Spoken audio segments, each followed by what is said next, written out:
ॐ श्रीहरितनयाय विद्महे लक्ष्मणपुत्राय धीमहि तन्नो त्रिकमाचार्यः प्रचोदयात्। ॐ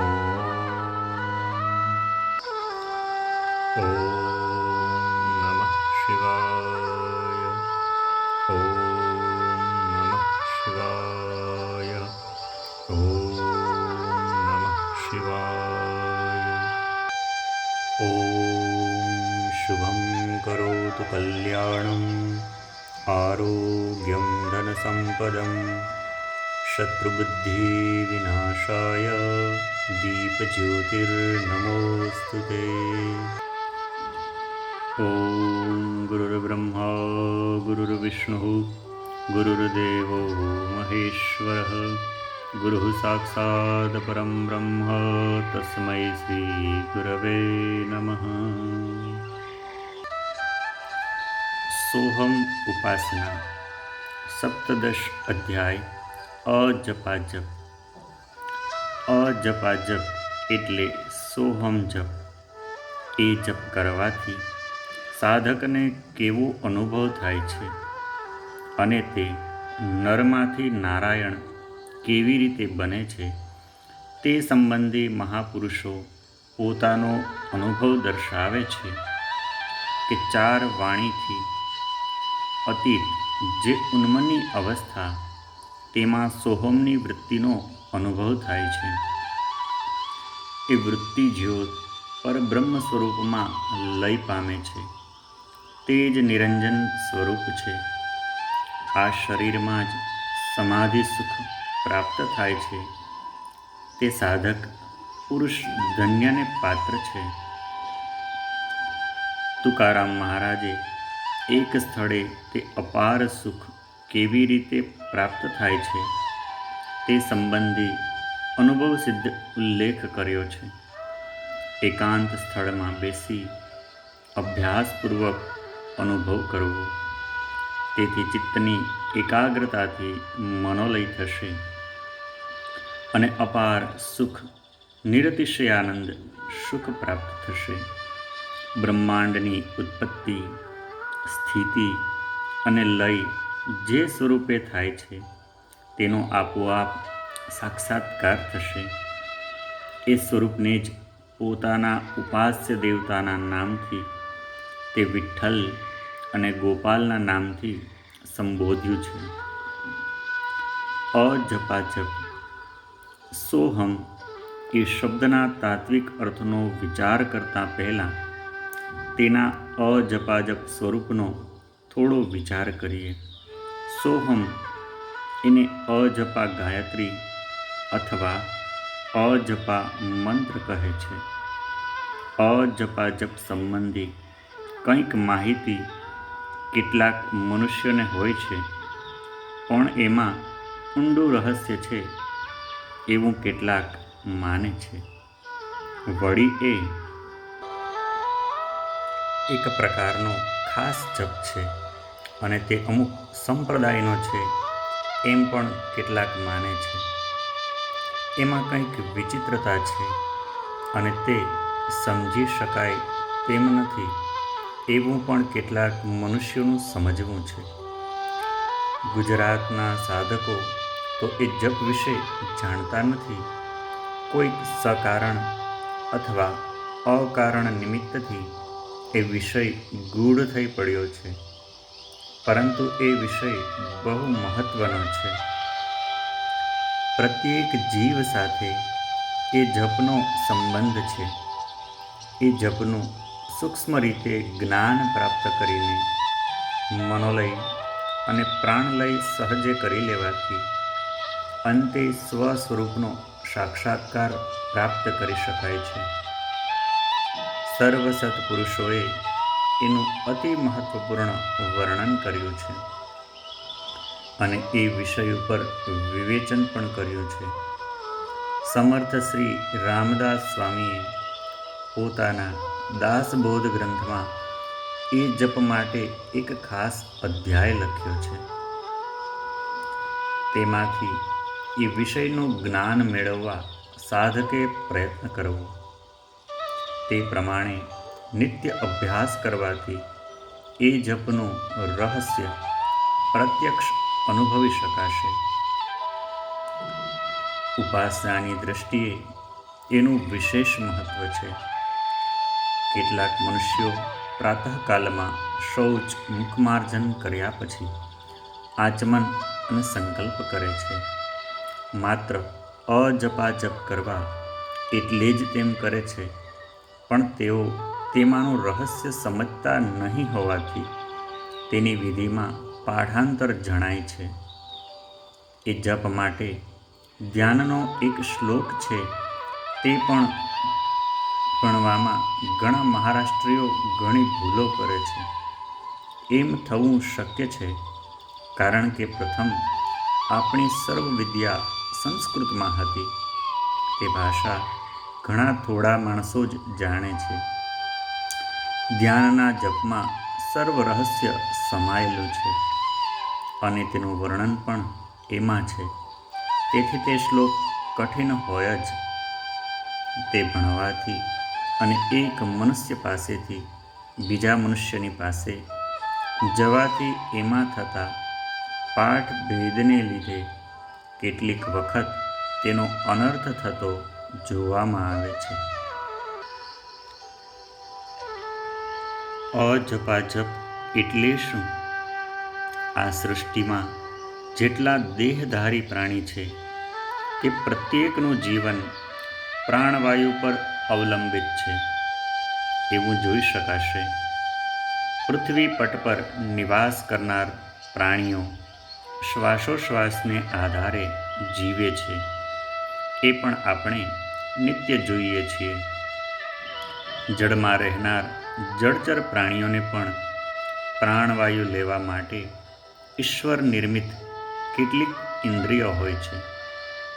ભૂગર્ભમાં રહેનાર પ્રાણીઓને પણ પ્રાણવાયુની આવશ્યકતા હોય છે.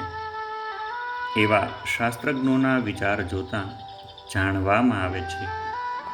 એ ઉપરથી લક્ષ્યમાં આવશે કે જારજ, સ્વદેજ, સ્વેદજ, ઉદ્બીજ અને અંડજ આદિ એ 4 જાતની યોનિ પૈકી કોઈ પણ યોનિમાં ઉત્પન્ન થયેલું પ્રાણી હોય તો પણ તેને શ્વાસોશ્વાસની આવશ્યકતા છે. પરંતુ આપણે તો મનુષ્ય પ્રાણી માટે જ વિચાર કરવાની આવશ્યકતા હોવાથી તેનો વિચાર કરવો ઇષ્ટપ્રદ છે. શ્વાસોશ્વાસની ક્રિયા અખંડ ચાલુ જ હોય છે અને તેના ઓછા વધતા પ્રમાણ ઉપર, સ્થિરતા ઉપર અને નિરોધ ઉપર આયુષ્યની મર્યાદાનો આધાર હોય છે. પાશ્ચાત્ય શાસ્ત્રનો પણ એવો મત છે કે મનુષ્યે શ્વાસોશ્વાસનું પ્રમાણ નિયમિત કરવાથી તેનું આયુષ્ય ખાતરીપૂર્વક વૃદ્ધિ પામે છે. શ્વાસ નાક દ્વારા શરીરના ફેફસામાં લેવો અને તેને બહાર કાઢવો એ બંને ક્રિયાને એક શ્વાસોશ્વાસ કહે છે. એવો શ્વાસોશ્વાસ દર મિનિટે આશરે 18 થાય છે એવો વૈદ્યક શાસ્ત્રોનો અભિપ્રાય છે.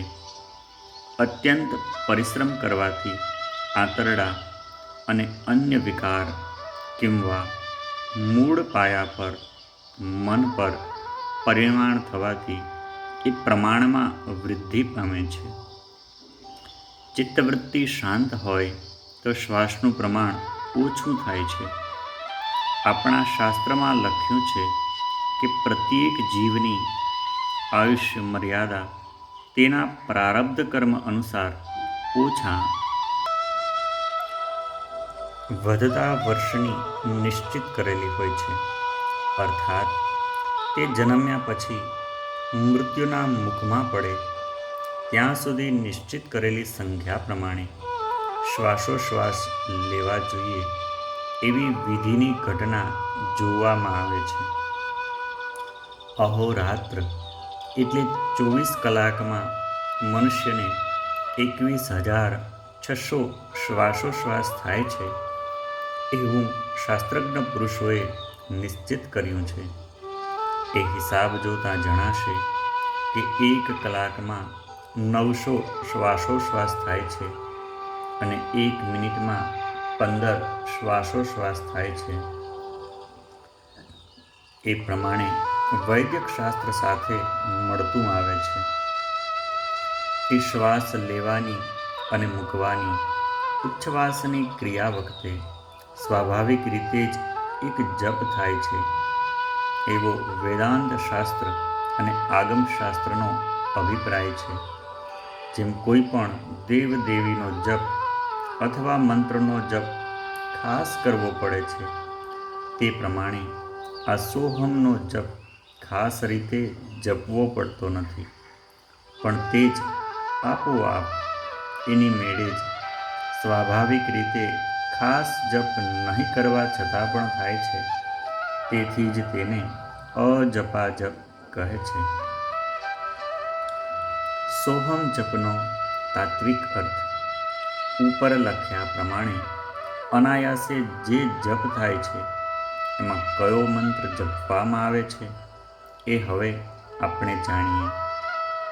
એકાંત સ્થાનમાં સ્વસ્થ ચિત્તે એકાગ્ર માનપૂર્વક બેસવું અને શ્વાસોશ્વાસ પર લક્ષ્ય રાખવું, એટલે સોહમ સોહમ એવો શબ્દ ઉત્પન્ન થશે.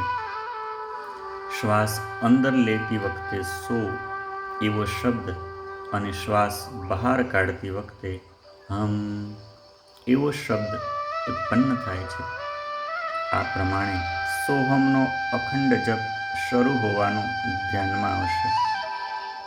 આપણે જાગૃત અવસ્થામાં અથવા અજાગૃત અવસ્થામાં હોઈએ કિંવા ગાઢ નિંદ્રામાં હોઈએ તો પણ તે જપ આપણે ન જાણીએ તે પ્રમાણે જળના પ્રવાહની પેઠે એક સરખી રીતે સોહમ સોહમ એમ થતો હોય છે.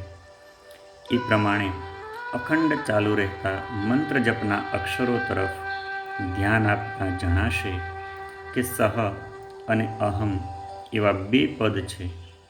એનો અર્થ તે હું જ છું. વેદાંત શાસ્ત્રની દૃષ્ટિએ એનો વાચ્ય અર્થ અને લક્ષ્ય અર્થ જુદો જુદો છે. અજ્ઞાનોપાધિના મધ્યમાં અવિદ્યામાં વ્યાપી રહેલો છે એમ જણાતું ચૈતન્ય અર્થાત અહમ વિશિષ્ટ બિંદુ માત્ર જીવ એ માયોપાધિક સર્વ જગત ઉપર સત્તા ચલાવનાર ઈશ્વર છે. અર્થગ્રહણ કરવાથી એ મંત્રમાં જીવ શિવનું ઐક્ય દર્શાવ્યું છે એમ જણાશે.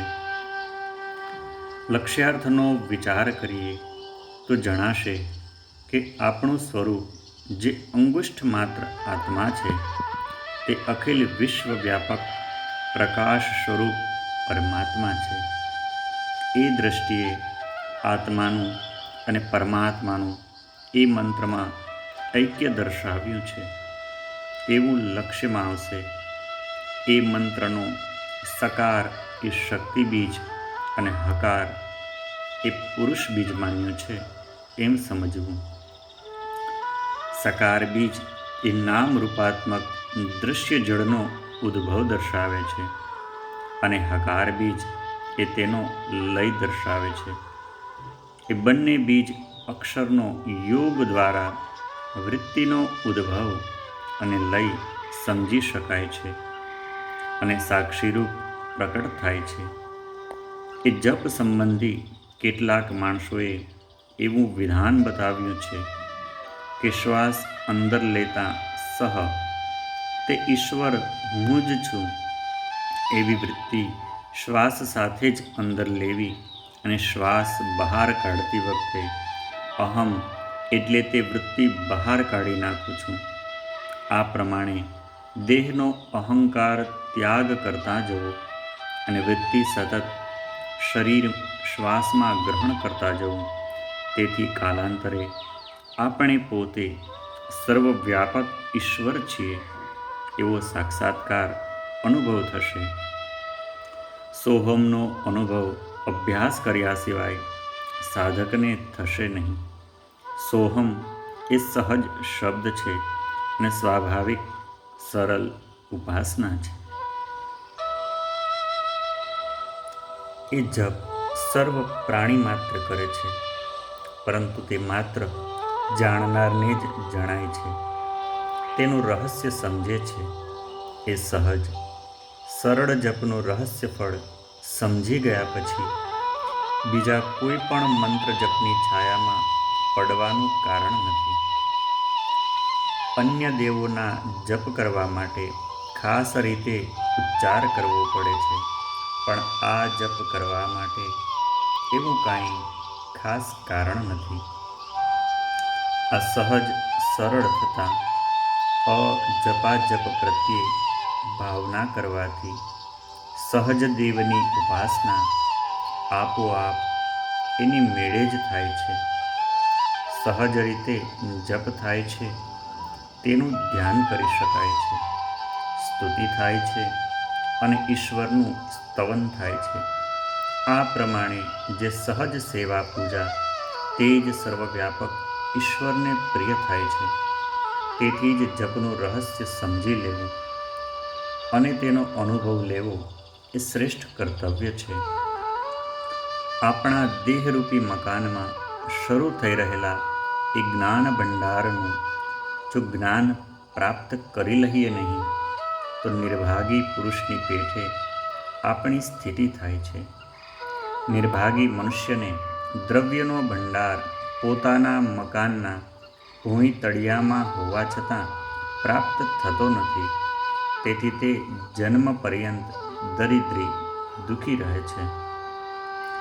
મકાનની જમીનમાં જ લક્ષ્મીનો ભંડાર ભરેલો રહે છે અને તેના ઉપર દરિદ્રી મનુષ્ય નિવાસ કરે છે. મકાનના ભૂંયતળિયામાં દ્રવ્યનો ભંડાર, ભીંતોમાં દ્રવ્યનો ભંડાર, મકાનના થાંભલામાં દ્રવ્યનો ભંડાર અને મકાનના ભારવટિયામાં દ્રવ્યનો ભંડાર. આ પ્રમાણે દ્રષ્ટિ સમીપ દ્રવ્યનો ભંડાર હોવા છતાં તે પુરુષ નિર્ધન જ રહે છે. એમાં પણ અતિ અજ્ઞાન, મૂર્ખ અને બેદરકાર હોય તો તે અતિશય દરિદ્રતામાં સબળ્યા જ કરે છે. ઈશ્વરની કેવી અગાધ લીલા! કેટલાક મનુષ્યો દ્રવ્યને જોયા કરે છે, ત્યારે કેટલાક તેનો ઉપયોગ કરે છે.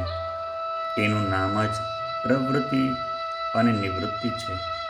અર્થાત આ સર્વ વિષય પ્રત્યે લક્ષ્ય રાખી હૃદય મંદિરમાં બિરાજેલા નારાયણને ઓળખી લેવો જોઈએ. તો જ જીવનનું સાર્થક્ય થશે. સોહમ મંત્રનો જપ કરવા માટે માળા ફેરવવાની જરૂર નથી અને તેને ગણવાનું પણ કંઈ કારણ નથી. પ્રત્યેક દિવસે 21,600 જપ થાય એવું ઈશ્વરે જ અગાઉથી નક્કી કર્યું છે. મનુષ્યે માત્ર એટલું જ કરવાનું કે એ જપ પ્રત્યે અનુસંધાન વૃત્તિ ચોક્કસ ધ્યાન રાખવું જોઈએ.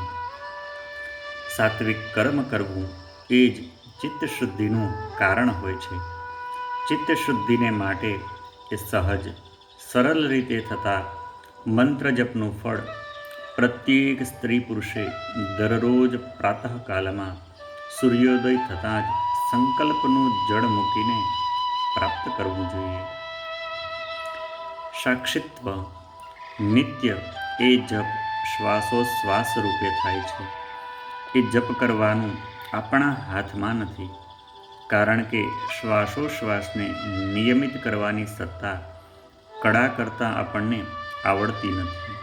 એ જપ નિત્ય એની મેળે જ સ્વાભાવિક રીતે જ તે સોહમ શબ્દથી થયા કરે છે. સત્ય કહીએ તો એ મંત્રમાં કેટલું અદ્ભુત અલૌકિક સામર્થ્ય છે. તે કેવો અતિ શ્રેષ્ઠ મંત્ર છે અને તેમાં કેવું રહસ્ય સમાયેલું છે તે જાણવું, સમજવું અને તે સમજ પ્રમાણે તેનું અનુષ્ઠાન કરવાથી જ બ્રહ્મ પ્રાપ્તિ થાય છે. કેટલાક સંપ્રદાય વાળાઓ શ્વાસ પ્રત્યે લક્ષ્ય રાખવું અને સોહમ સોહમનો જપ કરવાનું કહે છે, ત્યારે કેટલાક શ્વાસ લેતી વખતે સો અને શ્વાસ મૂકતી વખતે હમ બોલવાનું કહે છે. વળી કેટલાક તેથી ઉલટું કહે છે, ત્યારે વળી બીજા મનુષ્યો સોહમ સોહમ બોલ્યા કરવાનો ઉપદેશ કરે છે. એવો ઉપદેશ તે ગમે તેવા અધિકારી અનઅધિકારી મનુષ્યને કરે છે, અને જપ કરનાર મનુષ્યો, અનુયાયીઓ, શિષ્યો, ભક્તો જે જપ ગમે તે વખતે અને ગમે તે સ્થળે કરે છે. વળી કેટલાક તેથી વિશેષ આગળ વધીને સોહમ શબ્દ ઉપર સર્વ વેદાંત શાસ્ત્રો લાવી મૂકે છે. પ્રવૃત્તિ, નિવૃત્તિ, જીવ, શિવ, આત્મા પરમાત્મા, સર્વલક્ષણા, ભાવના, મહાવાક્ય વગેરે સર્વ તેના ઉપર જ ફૂંકી બેસાડે છે. એમ કરવાથી મોટો ગોટાળો અને બ્રહ્મ ઉત્પન્ન થાય છે. સોહમ શબ્દમાં અને જપમાં રહસ્ય શું છે તે શાસ્ત્ર સંમત સમજી લેવું જોઈએ અને તે પ્રમાણે જ અભ્યાસ કરવો જોઈએ. નિરર્થક નકામા રૂપકો કહીને આત્મવંચના કરવી એ ઉપયોગનું નથી. શાસ્ત્ર પ્રતીતિ, આત્મ પ્રતીતિ અને ગુરુ પ્રતીતિ એમ 3 પ્રકારે ખાતરી સાધકે કરવી જોઈએ. ઉપરોક્ત દ્રષ્ટિએ વિચાર કરતાં એવું જણાય છે કે સોહમના બાહ્ય રૂપ તરફ લક્ષ્ય નહીં રાખતા લક્ષ્મણા વૃત્તિથી તેનો ગૂઢાર્થ તરફ લક્ષ્ય આપવું જોઈએ. પ્રાણ અને અપાનનો સંયોગ કરીને તે એકત્ર કરીએ તો સુષુમ્ના માર્ગે મળી આવે છે. એ માર્ગે જવાથી સ્વસ્વરૂપનો સાક્ષાત્કાર થઈને આત્મ સ્વરૂપમાં લીન થઈ શકાય છે. વૃત્તિનો નિરોધ કરવાના અભ્યાસથી જોઈએ તો વૃત્તિનો ઉદ્ભવ અને લય એ બંને અવસ્થા જાણી લઈને આપણા સાક્ષીપણાને ઓળખવું એ જ એ શબ્દનું રહસ્ય છે. વૃત્તિના ઉદ્ભવ સમયે તેની ઓળખ થાય, તેની સ્થિતિ સમજાય અને અંતે તેનો લય થયેલો જોવો, એ 3 અવસ્થાના આપણે આત્મા સાક્ષી છીએ એનો અનુભવ કરવો, એનું નામ જ સ્વસ્વરૂપને જાણવું એ છે. સોહમ સોહમ એ જપ કરતાં કરતાં સકાર અને હકાર એ બંનેનો લોપ થઈને મધ્યની સંધિમાંનો ફક્ત ઓમકારનો જ અનુભવ થાય છે. એ જ મધ્ય માર્ગે જવું, એનું સાક્ષિત્વ ઓળખવું અને તેના અનુસંધાનથી જ્ઞાનથી પરબ્રહ્મના સ્વરૂપમાં લીન થવું એ વૃત્તિ અત્યંત શ્રેષ્ઠ દરજ્જાની છે. એના યોગે પરબ્રહ્મ સ્વરૂપની પ્રાપ્તિ થાય છે. તે એક જ વૃત્તિ અંતે સર્વવ્યાપક હોય છે. વૃત્તિ લય ઉપર કહ્યા પ્રમાણે છે, ત્યારે એ વૃત્તિ સુદ્ધા લીન કરવાનું શીખવું જોઈએ. એટલેથી જ અટકવું જોઈએ નહીં, કારણ કે એ પણ એક પ્રકારનું બંધન જ છે. લોઢાની પણ બેડી અને સોનાની પણ બેડી, ગમે તે બેડી પહેરી હોય પણ તે બંધન જ છે. હું બ્રહ્મ છું એવું કહેવામાં પણ અભિમાન, અહમ છે. ત્યાં બ્રહ્મજ્ઞાન નથી એમ જ કહેવું પડશે. અહમ બ્રહ્માસ્મિ કહેવું એ પણ નક્કર બ્રહ્મ છે. એમ કહેવાથી પુનર્જન્મ પ્રાપ્ત થાય છે એમ વેદ અને શ્રુતિ કહે છે. ઐક્યપણું એ અનાદિ છે. અહમ, અભિમાન, આત્મા એ ઉપાધિ છે, તે નષ્ટ થવી જોઈએ. એ વૃત્તિ પણ પરબ્રહ્મ સ્વરૂપમાં લીન થવી જોઈએ. સત્ય જ્ઞાન આપનાર સાધુ સંતોનું કેવું કટાક્ષ! કંઈક થોડું જ્ઞાન થાય અને ધ્યાન કરતી વખતે લીલા પીળા રંગ જોવામાં આવે કે તુરત બ્રહ્મજ્ઞાનના ગપાટા મારવાની પ્રવૃત્તિ તેમના જોવામાં આવે છે. પણ સાધુ સંત સાધકોએ એવા બ્રહ્મા પડવું નહીં. માટે જ તેઓ દેવયાન પંથ એ પ્રકાશરૂપ અનુભવના માર્ગના એ સર્વ પગથિયાનું યથાક્રમ વર્ણન કરે છે. અને ગંતવ્ય સ્થાન હજી પણ આગળ છે એ સમજાવ્યું હોય એવું સમજાયું કે નહીં તેની તે સાચા સાધુ સંતો સૂચના આપે છે અને તે સાધકને અંતિમ અવસ્થા પ્રત્યે લઈ જાય છે. સોહમ વૃત્તિ એ અભ્યાસ કરવાથી પરબ્રહ્મ સ્વરૂપમાં લીન થાય છે. એ અભ્યાસ કરનાર પુરુષો સમજી શકે છે. અતિન્દ્રિય જ્ઞાનના યોગે કાનમાં અનાહત ધ્વનિ ઉત્પન્ન થાય છે અને છેવટે સ્પષ્ટ રીતે સોહમ સોહમ એવો ધ્વનિ સ્પષ્ટ રીતે સંભળાય છે. એ પાછળની પંક્તિઓમાં અમે દર્શાવ્યું છે. નાદ પુરુષ અમાનવ પુરુષનો સાક્ષાત્કાર થતાં જ તેનું જ ધ્યાન કરવું, તેના પર સતત અનુસંધાન રાખવું, એટલે આગળ જતાં સ્પષ્ટ રીતે ફક્ત ઓમકાર ધ્વનિ ગરજી રહેશે. એ જ મૂળ સ્ફુરણા છે. જેમ આર્દ્રતાનો અંત જળમાં જ થાય છે, કિંવા માધુર્ય જેમ અમૃત સાગરમાં લીન થાય છે, તે પ્રમાણે સોહમ વૃત્તિને અનુસરવાથી અપ્રાંત અસીમ પ્રદેશમાં ગમન થાય છે. એમ એક અનુભવનો મેરુ બનેલા મેરુ સ્વામી કહે છે. નામદેવ મહારાજ કહે છે કે નિર્વિકલ્પ નામ સ્મરણ કરવાથી ગગન સ્વરૂપ શ્યામ સુંદર મન શોધતા આવે છે. આ પ્રમાણે સતત અનુસંધાન રાખી સોહમ હંસઃ અથવા શ્રુતિમાં કહ્યા પ્રમાણે સત્વમેવ ત્વમેવ તત્ એની આત્મપ્રતીતિ અભ્યાસ દ્વારા કરવી. એ વિષય ઉપર જુદી જુદી રીતે પુષ્કળ મત અને રૂપકો કરેલા જોવામાં આવે છે.